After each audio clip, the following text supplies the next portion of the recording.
இப்போது இன்றைய உலகில் பார்த்திங்கன்னா நம்ம ஓடிட்டே தான் இருக்கோம். காலையில் எந்திரிச்சு நைட்டு தூங்குற வரைக்கும் ஒரு 10 நிமிஷம் நம்ம உறவுக்காக ஒரு 5 நிமிடம், ஒரு கணவன் மனைவி ஒரு மனைவி வீட்டிலேயே வேலை செஞ்சுட்டு இருந்தாலும் கூட ஒரு 5 நிமிடம் என் கணவர் எனக்காக நேரம் ஒதுக்கிறது இல்லை அப்படிங்கிற ஒரு வருத்தம் அவங்களுக்குள்ளே இருந்துகிட்டே இருக்கும்.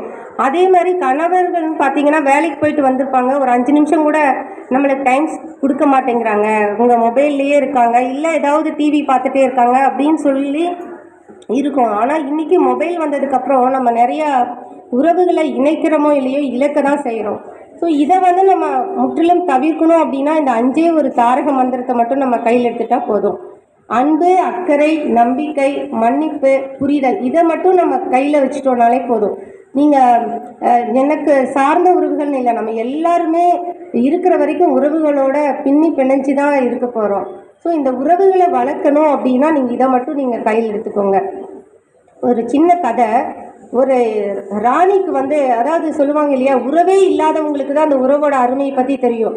நம்ம இத்தனை உறவு இருந்தாலுமே கூட நம்மளுக்கு அந்த பெருசாக நம்ம அதை மதிக்கிறது இல்லை. அதுதான் இன்றைக்கும் நம்ம பார்த்தோன்னா ஒரு ராணிக்கு குழந்தையே இல்லையா. அவங்க அந்த ஊரில் இருக்கிற குழந்தை யாராவது ஒரு குழந்தையை தத்தெடுக்கலாம் அப்படின்னு சொல்லிட்டு நிறைய விதையை ராணிக்கு எல்லாருக்கும் கொடுத்து, இந்த விதையை நீங்கள் செடியாக வளர்த்துட்டு வாங்க அப்படின்னு சொன்னாங்களாம். எல்லாரும் எல்லாருக்கும் இருக்கிற ஆசைகள் தானே, இளவரசிக்கு ஒரு மகனாவோ மகளாவோ போகிறது அப்படிங்கிறது எவ்வளோ ஒரு பெருமை. அதனால் அவங்க என்ன பண்ணாங்கன்னா அந்த விதைக்கு தண்ணி ஊற்றுறது, அந்த மாதிரி நிறைய முயற்சிகளெல்லாம் பண்ணியிருக்காங்க. இருந்தாலும் அந்த விதைக்கான பலன் அப்படின்னு பார்த்தீங்கன்னா அந்த விதை முளைக்கவே இல்லை. ஆனாலும் அவங்களுடைய கற்பனைகள் என்னவா இருந்திருக்கு அப்படின்னா, அந்த விதையை கொடுத்தது நிறைய பூக்களாகவும் செடிகளாகவும் தானே இருக்கும் அப்படின்ட்டு ஒவ்வொருத்தருடைய கற்பனை ஒவ்வொரு மாதிரி இருந்திருக்கு. அதுக்கப்புறம் அந்த இளவரசி கூப்பிட்டு கேட்குறாங்க, நீங்கள் கொண்டு வாங்க அப்படின்னு சொல்லிட்டு எல்லாருமே விதவிதமான மலர்களை எடுத்துகிட்டு போயிருக்காங்க, செடிகளை கொண்டு போயிருக்காங்க. ஆனால் ஒரே ஒரு குடும்பத்தில் இருக்கிறவங்க மட்டும் வெறும் தொட்டி மட்டும்தான் இருந்துச்சு. அந்த இதில் பார்த்திங்கன்னா அதில் செடி கூட முளைக்கவே இல்லை. இதில் என்ன அப்படின்னு பார்த்தீங்கன்னா, ஏன் இந்த செடி முளைக்கல அப்படின்னா அந்த விதை எல்லாமே வேக வைத்து கொடுக்கப்பட்ட விதைகளாக இருந்திருக்கு.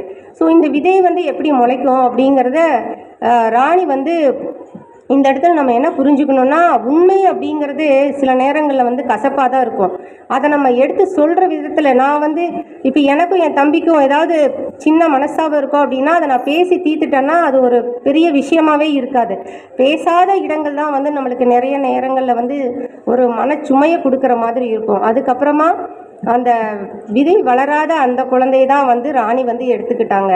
ஸோ இந்த மாதிரி தான் நம்மளும் எப்படி இருக்கோன்னா, நிறைய உறவுகளை நம்ம கூடயே வச்சுருக்கிறோம், ஆனால் அவங்க எல்லா பக்கம் பிரித்து போகிறதுக்கு காரணமாக நம்மளே இருக்கோம். ஸோ இந்த மாதிரி பிரிவினைகள் வராமல் இருக்கணும் அப்படின்னா நம்ம உண்மைகளை சில நேரங்களில் பேசி தான் ஆகணும். இது பேசினா ஏதாவது நினச்சிக்குவாங்களோ அப்படின்னு சொல்லிட்டு இருக்க வேண்டிய அவசியம் இல்லை.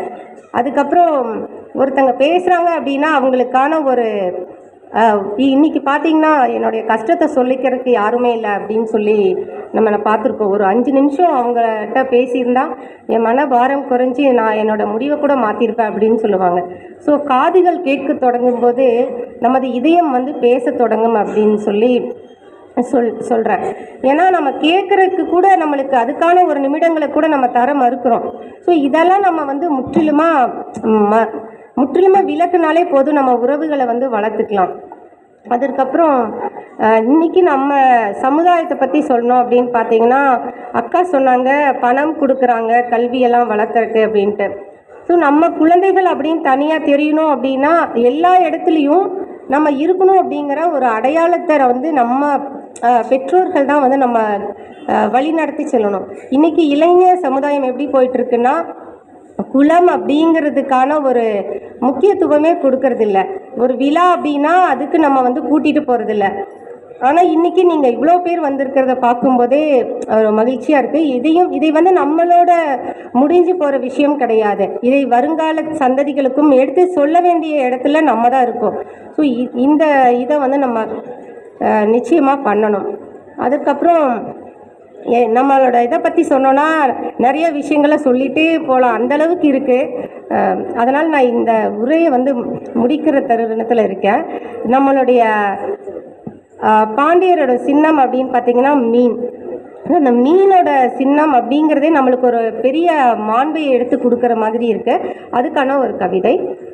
மீன் சின்னம் மாட்சிமையாய் மிடுக்காய் மிளிரும் வலிமையின் சொல்லாய், பாண்டியர் கொடியின் பேரொளி பாரெங்கும் புகழ் பரப்பும், நீரில் நீந்தும் இரு மீன்கள் நாட்டின் செழிப்பை நினைவூட்டும், நேர்மை நீதி நியாயம் நம் பெருமை உரைக்கும், தென்னாட்டின் காவல் சின்னமாய் தமிழின் தொன்மை காக்கும், காலங்கள் மாறினாலும் மாறாத பெருமையாய் ஞானத்தில் பாண்டிய சின்னமாய் நம் மீன்.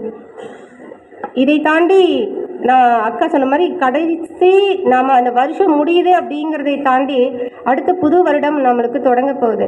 ஸோ புத்தாண்டு தொடங்குகிற வேலையில் வந்து நம்ம நிறைய தீர்மானமெல்லாம் போடுவோம். இந்த தீர்மானம் செய்யணும், அதை பண்ணணும், இதை பண்ணணும் அப்படிங்கிறதெல்லாம் நம்ம நிறைய முடிவெடுப்போம். ஆனால் அதை கடைசி வரைக்கும் நம்ம கொண்டு போக வேண்டியது அப்படிங்கிறது நம்ம பழக்கப்படுத்தணும். அப்படிங்கிறது தீர்மானம் போடுவது அப்படிங்கிறது ரொம்ப எளிது. அதை வந்து நடைமுறைப்படுத்துவது அப்படிங்கிறது சின்ன சின்ன பழக்கத்து மூலயமா தான் நம்ம அதை செய்ய முடியும். ஸோ அந்த இது நீங்கள் அதுக்கு ஒரு சின்ன விஷயமா நீங்கள் எதை எடுத்துக்கலாம்னா, உறவுகளை வளர்க்குறதுக்கு நம்ம ஏதாவது ஒரு முயற்சி செஞ்சுருக்கோமா அப்படிங்கிறத மட்டும் இந்த புத்தாண்டில் ஒரு தீர்மானமாக எடுத்துகிட்டு அதை நீங்கள் வழக்கப்படுத்திக்கோங்க. உறவுகள் ஒன்றிணையும் போதே நம்மளுக்கு தேவையான எல்லாமே கிடைக்கும். வளமாகட்டும், மக்களாகட்டும், அன்பு பாசம் எல்லாமே இருக்கும்போது அங்கே மகிழ்ச்சி எல்லாமே இருக்கும் அப்படின்னு சொல்லிட்டு அனைவருக்கும் புத்தாண்டு தின நல்வாழ்த்துக்களை கூறி இந்த வாய்ப்பை கொடுத்த நம் சங்கத்திற்கும்